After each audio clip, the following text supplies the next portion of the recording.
नमामि शंकराचार्य गुरुपाद सरोरुहं यस्य प्रसादान् मोढोऽपि सर्वज्ञोऽहं सदा भवम् कामाक्षी करुणारूपं कामकोटि जगद्गुरुं चिन्मूर्तिं कलये चित्ते शंकराचार्यमव्ययम् भक्ताग्रगिरि सम्भूता शंकरार्णवगामिनी पुनातु भुवनं पुण्या श्रीगुरो सरिताभगा वेद वेदांत साम्राज्य धर्म कामार्थ मोक्षदम् विद्यारण्यं नमः पुण्यं यो विद्यारण्यमच्युत सदाशिव श्री ब्रह्मेन्द्र धृत स्वपद पादुकान् धीरान् परशुवेन्द्रार्यान् ध्यायान् सततं हृदि अपार करुणासिन्धुं ज्ञानदं शान्तरूपिणं श्री चंद्रशेखर गुरुं प्रणमामि मुदान्महं देवे देहे च देशे च भक्त्यारोग्य सुखप्रदं बुध पामर सेव्यन्तं श्री जयेन्द्रं नमाम्यहं नमामः शंकरान्वाख्यं जयेन्द्र सरस्वतीं श्री गुरुं शिष्टमार्गानुनेतारं सन्मतिप्रदं सदाशिवसमारम्भां शंकराचार्य विद्वामस्मदाचार्य पर्यन्तां वन्दे गुरुपरम्परा.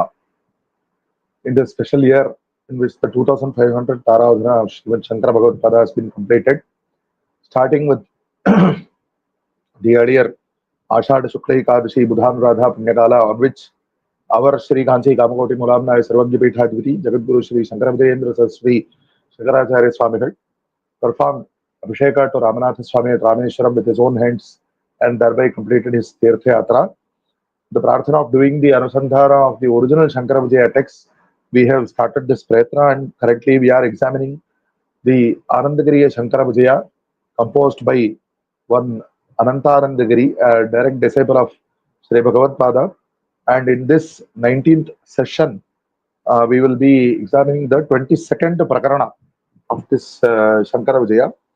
In the earlier passages, Anandagiri Acharya has described how Bhagavatpāda has been discussing with the proponents of the various upasana paddhatis, and especially in the earlier three prakaranas, he has described the discussions of Bhagavatpāda with the three Shakti upasanas, namely Bhavani upasakas at Tulaja Bhavani Pura, and also the upasakas of Mahalakshmi and Saraswati, and of which the proponents of each mata would state that their beloved Devi Swarupa was the true supreme being, and that it was even higher than the Parama, and it was the jnana of that Mula Prakriti, because they especially identified that Shakti which they did upasana of as the Mula Prakriti of the Prapancha, and that Shakti was the Jnana Swarupini, and the upasana of the Shakti itself would give moksha. But Bhagavatpāda pointed out that the Shakti is relying on a substratum of Shiva, in the sense that the Paramatma Tattva is what is being indicated, or it is what is needed to be realized through the Anugraha of the Jnana Shakti. And by the realization of that Paramatma only, one can attain moksha, is what Bhagavatpāda has been saying. So now in this prakarana, we will see that some other Shakti upasakas are coming to discuss with Bhagavatpāda. Evam parihriteshu Durga Kamala Vanimata Siddhanteshu Punaranye Shaktivadinaha Rajashyamaloopasakaha Shakti Vilasa Satchidanandadayaha Vamacharaha Samagatya Srimad Acharya Swaminam Idam Ujuhu. So the upasakas of Durga, Mahalakshmi and Saraswati, Bhagavatpāda, all he did is to indicate, to teach that, to clarify that the Shruti insists that Ekameva Advitiyam, only the single Paratattva is there. Shakti is not something, Shakti is something that has to be accepted in the Vyavahara Dasha, but not in the Paramarthika Dasha. And but despite this, the teaching of the Hitopadesha of Bhagavatpāda, the Prachara was that Bhagavatpāda has refuted all these matas, and so step by step other upasakas, similar upasakas, come to Bhagavatpāda and say how come you have refuted them, and so on. So these upasakas of Rajashyamala, Shakti Vilasa, Satchidananda and so on, but it is also especially mentioned that they are Vamacharas, in the sense that they do not think that the prohibitions of Dharma Shastra, the Vidhi Nishedhas, the prescriptions and prohibitions of Dharma Shastra, they think that they do not apply to them. So that is to explain very briefly what Vamachara means. So they come to Acharya and they speak. Earlier also in one of the Ganapati Matas, such people with such practices prohibited by Shruti Smritis, they also came to Bhagavatpada and spoke, and now these people have come. So they say, Bho Swamin Sambitswarupam Aviditva Yutibeshadhari Matavanhiriva Samagatya Durgadupasakānām Mrityum Anyatha Siddhāṃ Krutva Karatalīkratam Brahmatattva Vartase. So you are wearing the garb of a monk, of a sannyasi, but you do not understand the real nature of Sambit. Sambit is what they are going to keep repeating the word Vimarsha, the Jnana Shakti of that is Devi, and that is what they call here Sambit. You have not understood the real nature of Sambit, and you are you are cheating people of their own practices. You are like a fire who are setting people on fire because you are causing them to be devoid of their own traditional practices, and you think that you have taken the Brahma Tattva in your hand. Kim tadjnanena advaitena. What is this Advaita Jnana? Meaningless thing. Tasya sashabhishadavato. It's not me who is saying that word, but it is a translation of what he is actually saying here. Tasya sashabhishanavate gaganaravindat atyanta asaddha asadvad. All this what you are saying, Advaita Jnana, this is all totally meaningless. It is as if it is a horn of a hare. Just like a hare doesn't have horns. But if you say the word, the horns of a hare, then it seems to give some meaning. And Gaganaravinda, a lotus which blossoms in the sky. So this phrase seems to give some meaning. So this is the capability of Shabda. Atyanta satyapi hiyarthe jnanam shabda karoti hi. It seems to be able to indicate some meaning, when even though such a meaning actually does not at all exist. So what this Advaita Brahma Jnana that you are talking about is totally meaningless.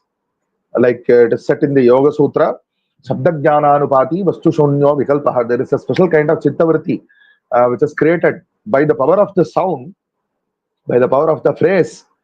You seem to think as if you are grasping something, even though such a thing doesn't really exist. Vastu Shunya. So that is a special kind of Chittavriti. And that is exactly what is being obtained by somebody who thinks that he understands Advaita, because you are saying that something which has no name, no form, and all the Sarvatha Nirvishesha, it has absolutely no attributes or qualities, is what you are saying about Advaita. This is totally meaningless. See, whatever is there in the world, it has to be either in Srishti or during Pralaya. These are the only two states of the world. Either the world exists or the world has dissolved. And in both cases, Bhedasya Srishtau Pralaya Picha Bhedasya Siddhatva. So it has to be accepted that Bheda or differentiation does exist, and even the Paramatma or Shiva, Ishwaropi Vimarashat Prathagevo, he is different, he is separate from Devi, who is Jnana Swarupini or Vimarsha Swarupini. Yatha Bhartari Bharya Syat Tathivo. Just like in the world, there is a husband and a wife, and they are two separate beings. Likewise, Shiva is the husband and Shakti is the wife, so they are two separate things. So he seems to think that this is such a very irrefutable logic. Ya Swatantra Shakti Shivasyapi Balakarani. So this is another aspect. He seems to have this, the other side person seems to have heard the yuktis that Bhagavatpāda used to speak with the earlier Shakti Upasakas. So it was specifically mentioned in the Lakshmi Mata, because Lakshmi is the Ichha of Paramatma or Vishnu. Then Ichha, she cannot be Swatantra. Then how can she bestow Swatantriya of Moksha to somebody else, was the question that was placed there. So here he specifically says that Shakti is Swatantra, and she is Shivasyapi Balakarani. She is the one who gives power to Shiva. So that is why We can say that even in Saundara Lahari, it is said that Shiva Shakti Shaktya Yukto Jadi Bhavati Shakta Prabhavitum Nache Devan Devo Nakulu Kusala Spanditum Api. So here it is the words are being uttered towards Bhagavatpāda, and the Upasaka, the Shakti Upasaka says Taya Vina, without that Shakti, Tasya Ishwarasya Shivasya Trinachalana Kriyayam Api Asamarthatva. So it says that without Shakti, Shiva cannot move even a blade of grass. Actually, this is Veda Viruddha, because in the Kenopanishad it is explicitly said that, because what is very well known, Tena Vina Tranamapi Na Chalati, is based upon that Kenopanishad passage, and there is only the Paramatma is there. There is no separate Shakti Devi there. The Devi is actually, as she is the one, the Brahma Vidya Swarupani, who is pointing out or revealing the nature of the Deva of Bhagavan to Indra and others there. So she is the Jnanadatri, no doubt. But here what this fellow is saying is that Paramatma himself has no power, but that is contradictory to the Shruti Vakyas, the Upanishad passage. Anyway, but that is what he is claiming. So he says that Tayavina, without that Shakti, Paramatma does not have the power to move even a blade of grass. Shakti, and further on, Shakti Reva Shivasyapi Karanam, that Shakti is herself, she is the cause of Shiva. Tadvara Jagatutpatyadi Darshanat. So this is just like it was mentioned in the earlier Prakarana. Atascha Vimarsha Mahadiram Asmakam Matameva Shreyaskaram. So we who are proponents of Vimarsha, our Mata is the one that is capable of bestowing what is good. Nirvimarsha Vadinantu Bhavatam Muktirapi Nasti. So you people who claim to be Advaitis, you discard the importance of Vimarsha, so you will not get moksha. How come? Kathamitukte Mukti Karana Bhava. There is no cause. If there is no cause, then the effect will not be there. Vimarsha is the Karana of Mukti. So carefully follow this passage, because he is going to somewhat contradict himself. Mukti Karanam hi Vidya Kila. So he is saying Vidya is the cause of Mukti. Atascha Vidyavadiram Mukti Karastha. So we who are proponents of Vidya, we will definitely attain Mukti. You are, however, you do not give importance to Vidya, so you will not attain Mukti. And the next sentence, observe, Vimarsha Praptireva Muktihi. So attainment of Vidya itself is Mukti. So from a superficial reading, it might seem that what is wrong here. But those who are trained to think in a systematic manner will find the problem, because he has to clarify whether the attainment of jnana is the cause of moksha or it is itself moksha.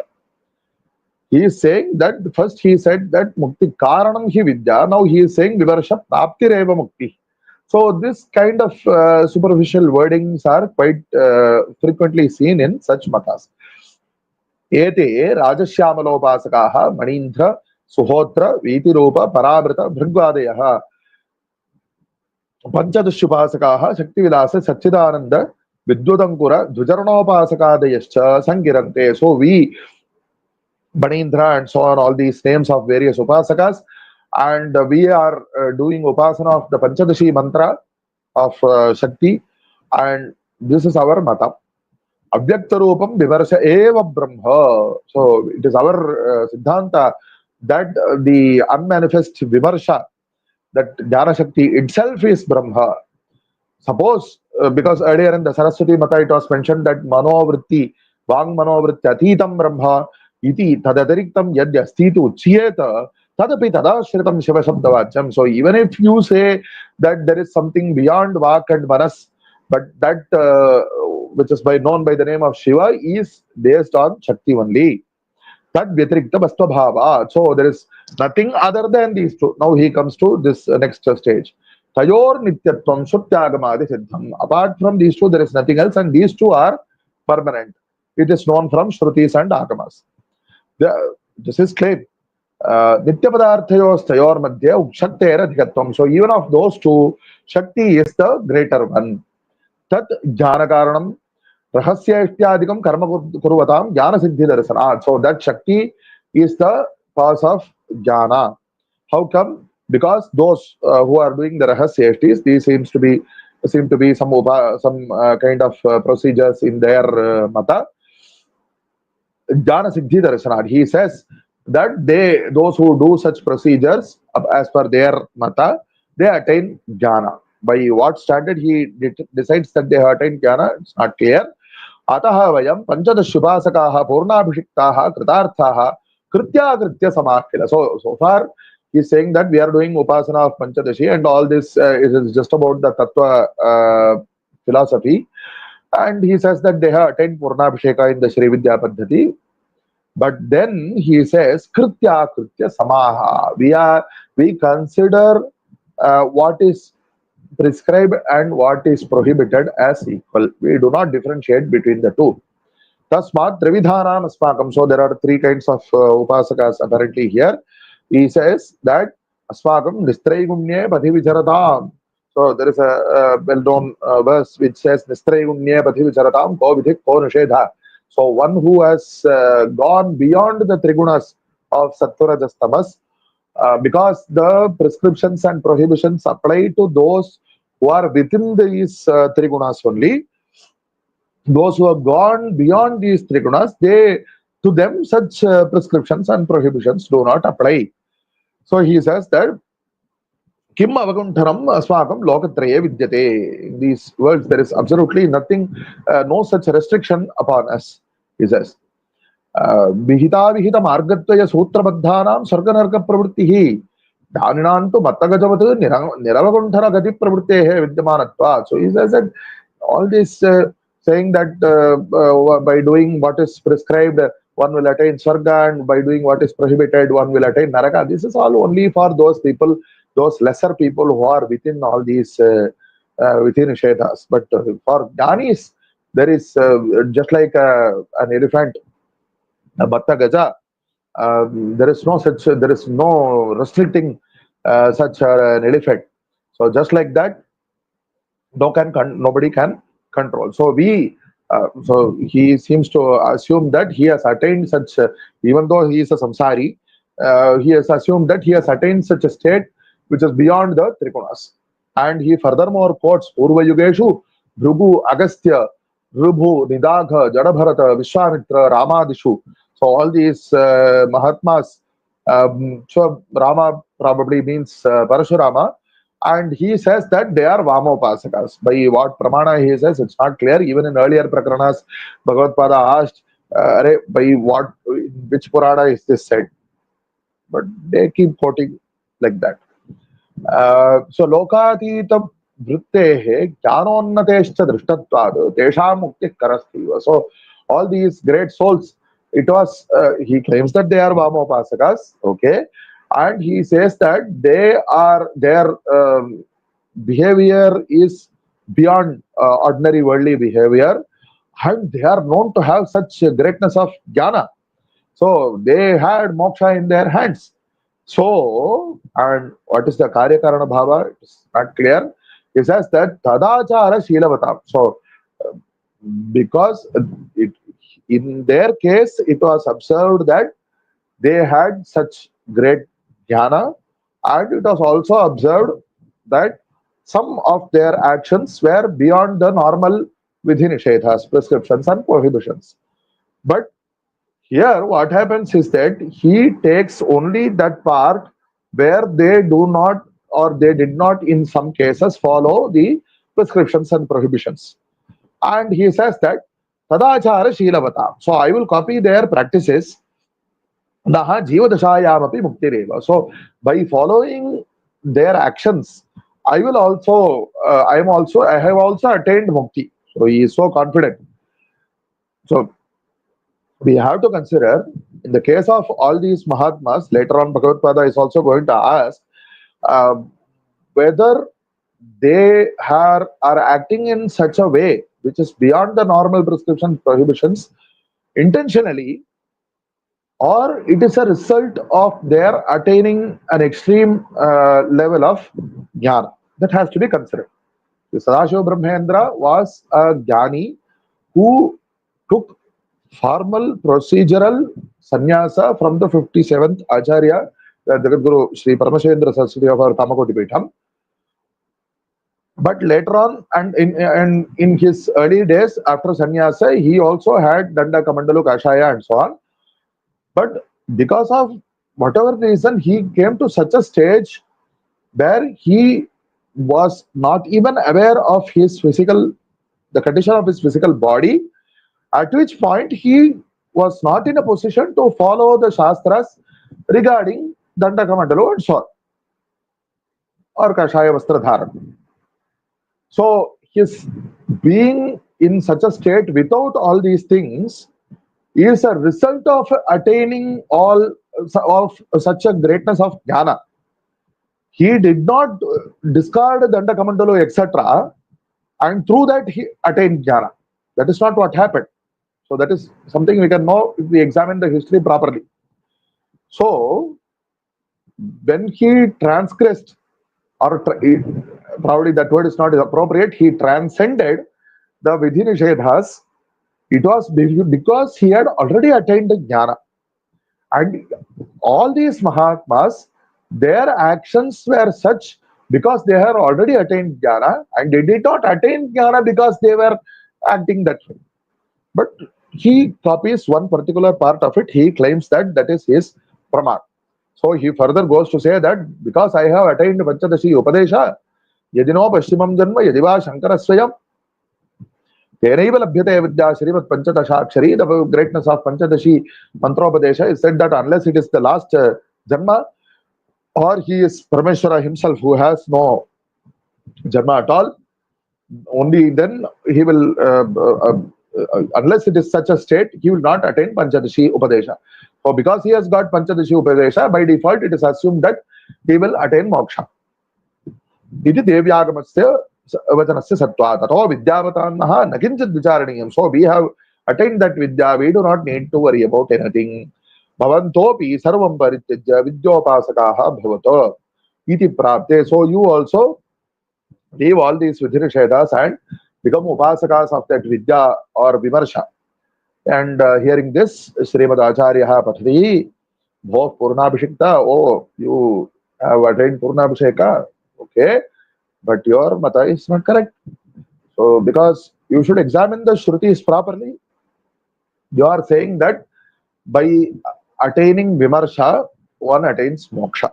But what does the Shruti say? See, Vimarsha is a kind of jnana. And in a state of jnana, because you are not talking about Swarupa jnana, you are talking about practical jnana or lokaritya jnana. So a person who knows the knower and the known, the object that is known, those two have to be there. Only if those two are there separately, then the action of knowing that vastu is possible. But what does the Upanishad say about the moksha sthiti? It says, Sarvamasya Atmaiva Abhut. Everything has become of the nature of that realized soul. Sarvam Brahmamayam. So, because he has attained that Sarvam Brahmamayam sthiti, Kim Pathaniyam, Kim Apathaniyam, Kim Bhoktavyam, Kim Abhoktavyam, what is to be read and what should not be read, what is to be eaten, what is not to be eaten. He has transcended, as mentioned earlier, that stage because he has realized that Sarvam Brahmamaya. And in such a stage, there is no separate vastu apart from this person. Ityadina siddhajnaninaha purushasya atmatirekena vastvadarshana. So he is not able to see anything that is beyond his own form. In which case, how can this vimarsha happen? Because there is no separate knower, known, and knowledge. It is not at all possible. Ishadapi tadadirikta jagadabhava. So there is no world apart from the swarupa of that jnani. And only when in the vyavahara dasha, you are accepting that there is a world here, and so to explain what could be the reason for this world, what could be the cause of this world, we are accepting something called Prakriti, Mola Prakriti. Jagat Satyatve Hetuhu Prakritihi. Jagat Abhave Kim Prakriti Bhavaha Shankariyaha. So one, if Jagat is there, then we have to accept the Prakriti. And if Jagat itself is not there, then what is the doubt that there is no Prakriti? There is no need for Prakriti at all. Because that single Paramatma Tattva is all that is there. So there is no separate Prakriti apart from that Paramatma. See, Bhagavatpāda is not condemning Devi Upasana. It should be very clear. As far as Advaita Siddhanta is concerned, that single Paramatma, you do Upasana of that Paramatma in the form of Bhavani or Lakshmi or Sharada or Vishnu, Brahma, Shiva, Ganapati, whatever. But you realize that the single Paramatma Tattva has taken up this form. But here what he keeps saying that he differentiates between Paramatma and Prakriti and says that I will do Upasana of Prakriti. And it is there that Bhagavatpāda is pointing out that you are wrong. Because Bhagavatpāda says, as far as the Paramarthika Sthiti is concerned, even this Prakriti is not there because the Prakriti is only there to give an explanation for the Jagat. And the Jagat is not there in the Paramarthika Sthiti. So, as far as the Paramarthika Sthiti is concerned, even Prakriti is Anitya. It is not Shashvata. It is not true. It does not exist in the Paramarthika Sthiti. And that Prakriti, which is the cause of the world, because it is the cause of the world, it is taking up so many forms. See, for Upasana, Shastroktalambana Vishayacha, you do Upasana of Bhagavati as having one particular form. But Prakriti, which is the cause of the world, it is taking up so many forms in the form of the world. And is it any meaningful to do Upasana of the Prakriti, which is causing all these forms in the world? The Veda says, Indra Maya Bhik Pururupa Yete. All these forms are created by the different Maya Shaktis. And the single Paramatma is appearing in all those forms. But that Moola Prakriti, she is Gunamayi, Gunakaranancha Sa Bhavati. She is of the form of the Trigunas. She is the cause of the Trigunas. Ataha Anityayaha Prakritehe Upasana Pekshaya Satyadi Lakshana Lakshitasya Paramatmano Vishesha Jnanena Mukti Darshanad Sa Eke Eva Mumu Sarvehi Mumukshvi Upasaniyaha. So what does the Upanishad actually say? Upanishad says that Paratattva is of the form of Satyam, Jnanam, Anantam, Anandam. And that Paramatma, by properly knowing that Paramatma, one can attain moksha, is what is said in the Upanishad. And that is the Pramana. So whoever wants to attain moksha has to do Upasana of that Paramatma only, not the Prakriti, which is the cause of the world. If you want to do Upasana of the Paramatma in the form of Devi, that is fine. That is a different thing. But any such Prakriti which is other than Paramatma, that is not fit to be for Upasana, is what Bhagavatpāda is saying. Tasya Satya Sankalpatvātu Ichha Matrena. Okay, now he is, Bhagavatpāda is answering that objection about saying that Shakti, only with the help of Shakti, Shiva can move even a blade of grass. Bhagavatpāda says basically that this is your Abhimana of your Shakti Upasana. It is not factual because it is against the Shruti. The Shruti says that Paramatma is Satyakama, Satya Sankalpa. By his Sankalpa Matra, he is able to create all this world. Is what the Shruti says. So, this saying that Shakti is what enables Shiva to move even a blade of grass is nothing other than your own Abhimana. It does not have a. It is for the sake of extolling the greatness of Shakti for maybe for Upasana purposes. But it is not based on the Shruti, and the Shruti specifically says that Ishvara is Satyakama. And earlier we also mentioned the story from the Kenopanishad. And furthermore, you said that a husband and wife, Paramatma and the Shakti of Paramatma are two separate things. Grihastaihi grihiniva devi vimarsaiti yaduktam tadapya satyam. So even that is not correct.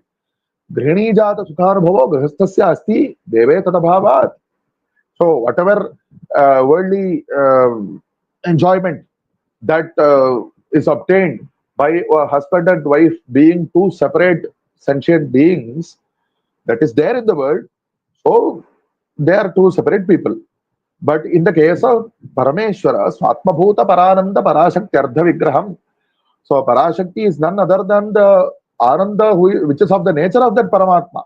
So it is only we are expressing it by saying that Ananda is of the form of Devi and The substratum of Ananda is on the form of Shiva, but Devi and Shiva are one and the same.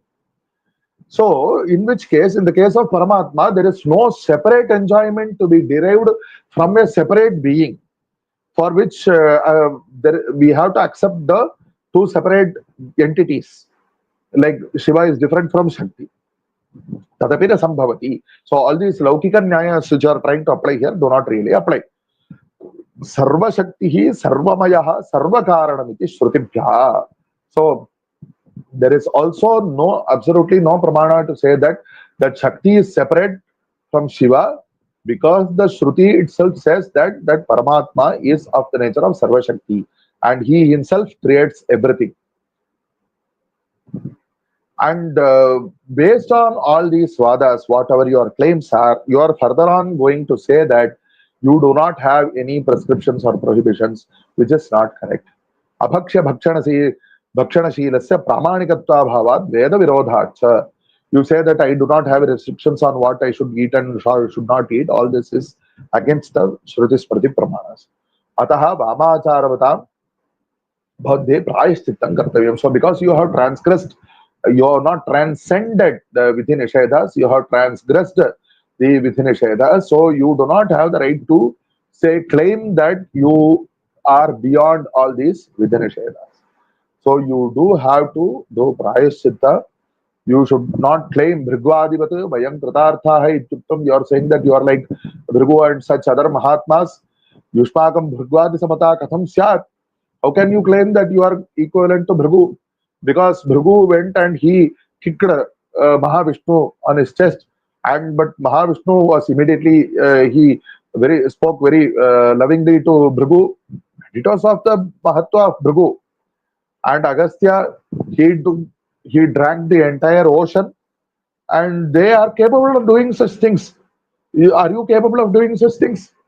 So when you are not capable of doing such things, simply claiming that you will follow some particular cases where they have those people who are capable of doing those things, some cases they have not followed the normal Vidhi Nishedhas, but you are not capable of doing those things. How come you are claiming that you also do not need to follow the Vidhi Nishedhas? This is not at all correct. And with this Upadesha, Tasmat Prayashchittam Kartavyam iti samyak upadishtaste Paramagurun Natva Satchishyaha Krita Prayashchittascha Shuddha Advaitavadinaha Satkarma Shilaha Panchapuja Paraha Bhuho. So taking up this Hitopadesha of Bhagavatpāda, they also did Prayashchitta and took up the Advaita Vidya, did proper Satkarmanusthana, did Panchayatana Puja, and became Satchishyas of Bhagavatpāda. Anandagiriya Prakaranam Dvavimsham. So that ends the 22nd Prakarana. And with Guru Kripa, in the further sessions also, we will be examining further passages of this text. Hara Hara Shankara, Jaya Jaya Shankara, Sarvavyapaka Chaitanya Rupena Adhyapi Tishtati, Seva Shankaracharyo Guru Mukti Pradastham.